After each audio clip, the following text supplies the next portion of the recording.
पर संकेत सिर्फ एक ही सत्य की तरफ, एक ही रहमत की तरफ जो पूरन सदगुरु ने हम सबके जीवनों पर की है।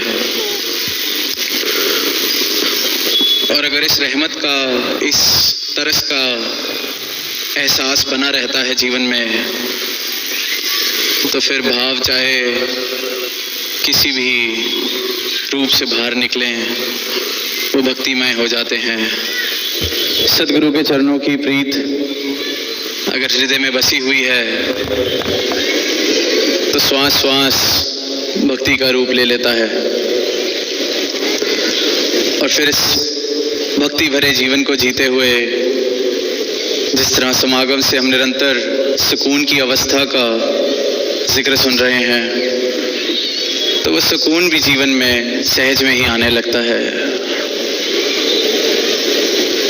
पर अक्सर ऐसा होता है कि ये जीवन जीते जीते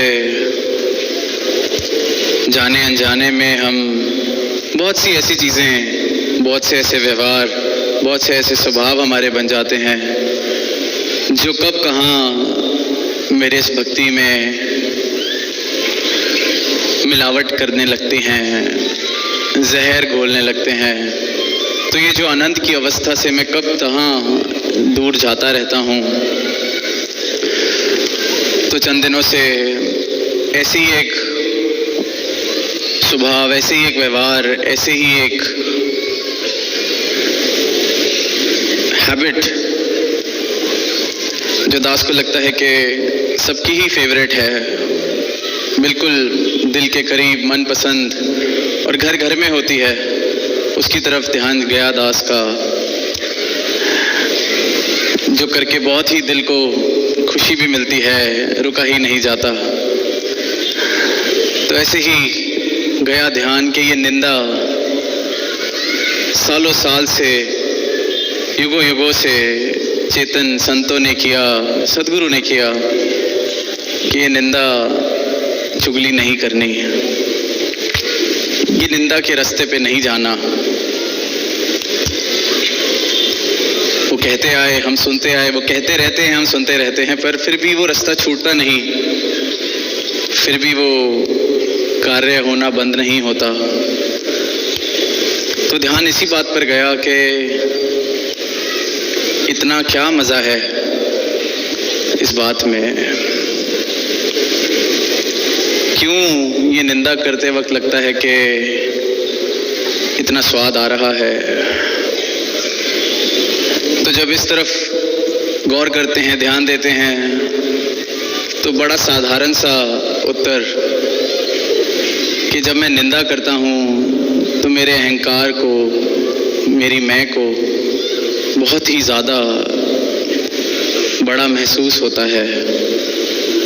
मुझे इस तरह लगता है कि मैं कोई ऊंचा हो गया किसी की निंदा करके, क्योंकि इस श्रेणी में मैं उससे बेहतर हूँ। और बस यही सिलसिला इस रूप में चलता रहता है कि खुद को श्रेष्ठ महसूस करने के लिए मैं ऐसे सहज में निंदा करता रहता हूँ।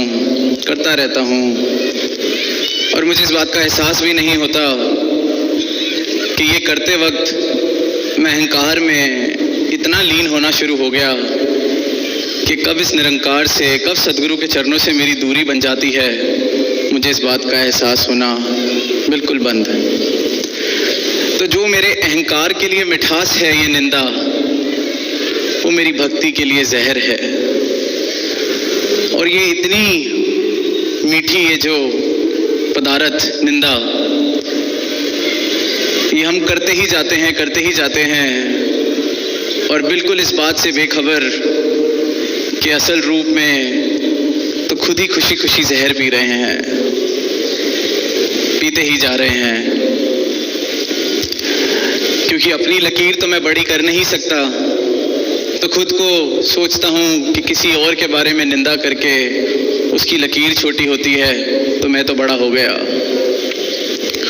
घर पे बैठे हैं तो घर वालों की निंदा, फिर जब घर में, मोहल्ले में, आस पड़ोस में लगा कि अब सबकी निंदा करके हम सबसे ऊंचे हो चुके हैं, तो अब थोड़ा लेवल बढ़ाने की ज़रूरत है। जितने मेरे आसपास हैं इनसे तो मैं ऊपर हो ही चुका हूँ, तो फिर मैं संतों महापुरुषों की निंदा में चला जाता हूँ। फिर लगता है अब इनसे भी खुद को ऊपर महसूस कर पा रहा हूँ। तो फिर लगता है जो ज़्यादा सेवा करते हैं, जिनको कोई सेवा मिली हुई है, जो कुछ कर रहे हैं, तो उनको ज़रा बताया जाए कि कैसे चीज़ें बेहतर हो सकती हैं। फिर मैं ज़रा उनकी निंदा, और ऐसे ये सीढ़ी में चढ़ता जाता हूँ, क्योंकि कब तक एक ही इंसान से लड़ाई लड़ूंगा। उससे तो मैं जीत गया निंदा करके उसकी अपने दिल में। तो पहुँचते पहुँचते फिर एक ऐसी अवस्था भी पहुँच जाती है कि अब दुनिया की भी निंदा कर ली, परिवार की भी निंदा कर ली, आस पड़ोस की निंदा हो गई, संतों महापुरुषों की निंदा हो गई, सेवादारों की हो गई, अधिकारी की हो गई। अब शेष कौन रह गया? फिर परमात्मा, फिर गुरु कि ये क्यों, वो क्यों, ऐसे नहीं, वैसे नहीं। तो इस निंदा के खेल से जो स्वाद मिल रहा है, तो दास का ध्यान यही गया कि अगर इसकी तरफ चेतन खुद को कर लिया जाए तो शायद फिर उस शब्द की ज़रूरत नहीं पड़ेगी, उस बात की ज़रूरत नहीं पड़ेगी कि निंदा ना की जाए, क्योंकि उससे तो कोई असर हुआ नहीं, ना होना है। तो दास बिल्कुल भी आज ये नहीं कहेगा कि निंदा नहीं करनी चाहिए। जिसको करनी है बिल्कुल और ज़ोर शोर से और जम के बिल्कुल की जाए। पर साथ बस इस बात का ख्याल रखा जाए कि ये मैं जहर का सेवन कर रहा हूँ, ये मैं भक्ति की राह से इतना दूर जा रहा हूँ, निरंकार को अपने जीवन से, अपने हृदय से इतना दूर कर रहा हूँ कि शायद फिर लौट कर आना मुश्किल ना हो जाए।